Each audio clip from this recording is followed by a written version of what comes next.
pagkaantala ng mga biyahe ng eroplano bukas. Kapag may paparating kasing head of state na dadalo sa ASEAN Summit, hindi muna pwedeng makalipad o makalanding sa NAIA ang iba pang eroplano. Mula sa Pasay, nakatutok live si June Veneracion. June!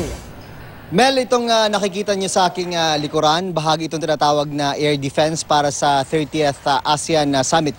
Huwag bibiruin, Mel, dahil may kakayahan itong mapabagsak ng eroplano sakaling pumasok sa tinatawag na no-fly zone.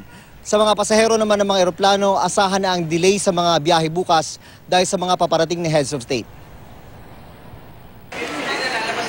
7 heads of state na dadalo sa ASEAN Summit ang inaasahang darating bukas mula 1:20 p.m. hanggang 5:30 p.m. Kapag malapit ang dumating hanggang makaabot sa arrival points ang mga eroplanong sinasakyan ng mga heads of state, hindi muna papayagang makalipad at makalanding ang iba pang eroplano sa NAIA.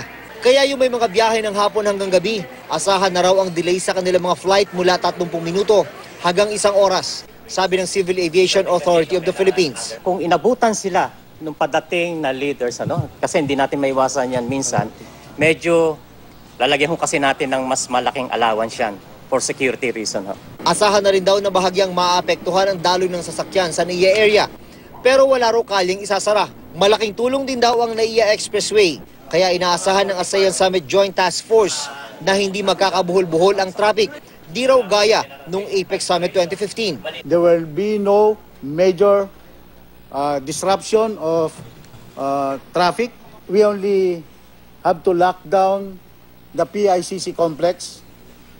But open po yung Ross Boulevard and Macabakal Avenue. 5 araw nang nakadeploy sa Pasay ang air defense units para sa ASEAN Summit. Huwag isbulin dahil kabilang dito ang armored vehicle na armado ng advanced weapon system na kayang mag-lock ng target kapag pumasok sa no-fly zone. Sakaling makitang hostile aircraft ang pumasok, dito na gagamitin ang makabagong automatic cannon. When they say that they're going to disable any unlawful, let's say, drone or aircraft, they mean business. Don't challenge our air defense group. They are ready. Hindi rin papayagang makalapit sa CCP complex ang mga ralista na nagpaplanong magkilos protesta laban sa ASEAN Summit. Maximum tolerance daw ang papairali ng mga pulis, basta't wala lang lalabag sa batas. Inikot naman ni PNP Chief Ronald Bato de la Rosa ang mga pwesto ng pulis at hanggang command center. At meron na.